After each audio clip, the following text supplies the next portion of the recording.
उसे लोग तानाशाह कहते हैं। वो कहता है मैं 5.5 करोड़ गुजरातियों के सम्मान के लिए लड़ रहा हूं। लोग कहते हैं वो गुजरात का सीईओ है। वो कहता है व्यवस्था चाक चौबंद तो तेज तरक्की। उसे लोग कट्टर हिंदू कहते हैं। वो इसे गलत साबित करने की कोई कोशिश नहीं करता। उसके अपने उससे छिटक के नाराज बैठे हैं। वो अकेले दम कह रहा है जीतेगा गुजरात। जी हां, हम बात कर रहे हैं गुजरात के मुख्यमंत्री नरेंद्र मोदी की ही। वडनगर के एक गरीब परिवार के बेटे के लिए गुजरात के तख्तोताज का रास्ता क्या इतना आसान था? हमारी सहयोगी सागरिका घोष ने मोदी को उन्हीं के करीबियों की निगाह से जानने की कोशिश की और इसके लिए वो सबसे पहले पहुंची वडनगर।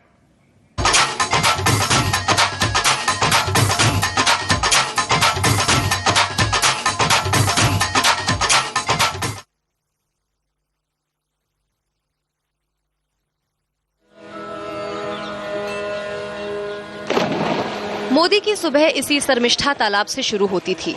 इसी जगह पर नहाकर मोदी को वो मानसिक स्फूर्ति मिली जिसके लिए वो जाने जाते हैं। उत्तरी गुजरात का छोटा सा कस्बा वडनगर, मोदी का जन्म स्थान, छोटा और ऐतिहासिक शहर, तंग गलियों और मंदिरों का शहर। स्टेशन के पास नरेंद्र मोदी के पिता की दुकान थी। रोज सुबह नरेंद्र मोदी साइकिल से अपने स्कूल जाया करते थे। लेकिन छोटे से कस्बे में रहने वाले इस शख्स के सपने बड़े ऊंचे थे। वो पूरा पहले से ही महत्वाकांक्षी था। उसकी महत्वाकांक्षा ऊंची थी। ऐसा नहीं सोचता कि लो निशान बड़ा रखता था। बड़ा निशान रखेगा तो वहीं पहुंचेगा। नरेंद्र मोदी ने इस शहर को उस समय हमेशा के लिए अलविदा कह दिया जब वो 18 साल के थे। लेकिन उनका परिवार आज भी यहाँ रहता है। एक इंटरव्यू में उनके छोटे भाई पंकज ने कहा, एक बार मुझे घर से दूर एक सरकारी नौकरी मिली। मैंने नरेंद्र भाई को लिखा कि वो मेरी मदद करें और मेरी पोस्टिंग नजदीक करा दें।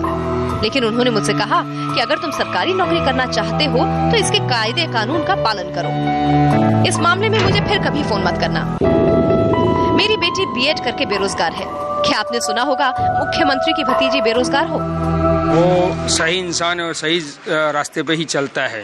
वो किसी की गलत नहीं चलाता है और अपने ही वो जो बुनियाद है वो मक्कम इरादा किया वो इरादे पे ही चलता है। मोदी के लिए ये ऐतिहासिक शहर उनके सपनों से बहुत छोटा था।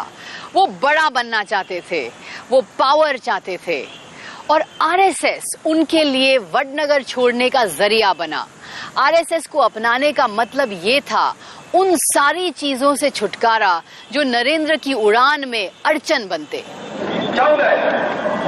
आरएसएस नरेंद्र मोदी की आत्मा थी। जब वडनगर में इस आरएसएस स्कूल की स्थापना हुई तो उसकी नींव रखने खुद नरेंद्र भाई पहुंचे। एक आदर्श स्वयंसेवक, अनुशासन प्रिय, विचारों पर खरे, जिसे भ्रष्ट करना मुश्किल। एक ऐसा कुंवारा जिसकी शादी भारत से हो चुकी थी। नरेंद्र भाई के वो तो ही स्वयंसेवक और प्रचारक भी है और उसका जीवन भी संघमयी जीवन है।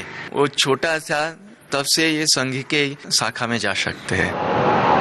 उन्होंने गुजरात यूनिवर्सिटी से राजनीतिक विज्ञान में पोस्ट ग्रेजुएट किया। उन्हें उच्च शिक्षा के लिए एथेंस यूनिवर्सिटी में दाखिला भी मिल गया, लेकिन पैसे के अभाव में उनका ये सपना पूरा न हो सका।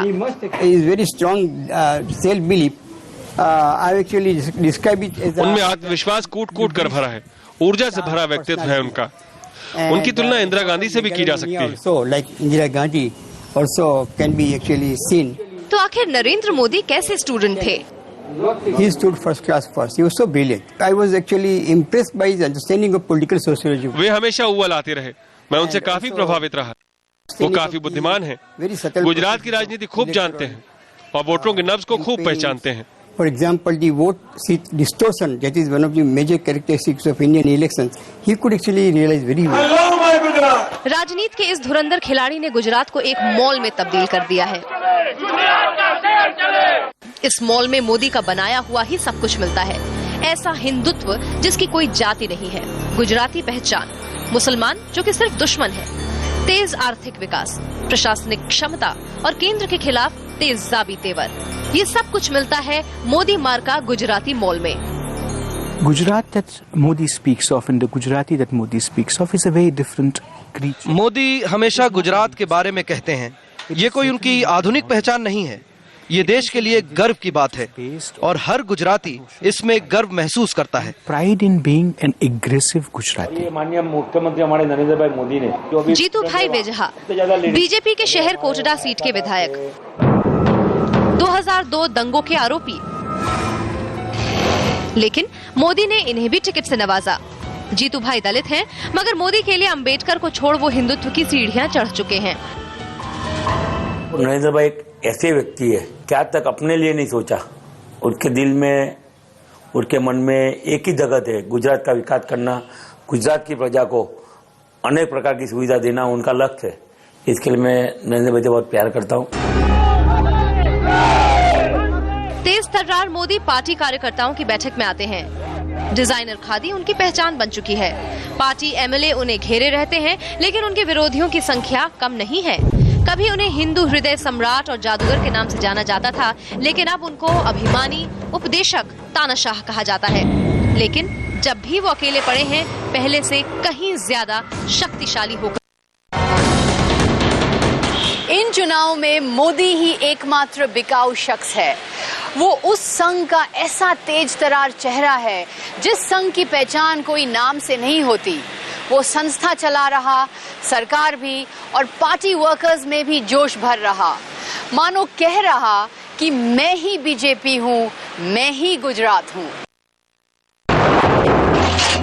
करगिल युद्ध के बाद सबसे ज्यादा डोनेशंस गुजरात से आई थी। हालांकि भारतीय सेना में गुजराती ज्यादा नहीं है। माना जाता है कि होशियार गुजराती लड़ता नहीं बल्कि लड़वाता है। मोदी इन गुजरातियों के लिए लड़ते हैं।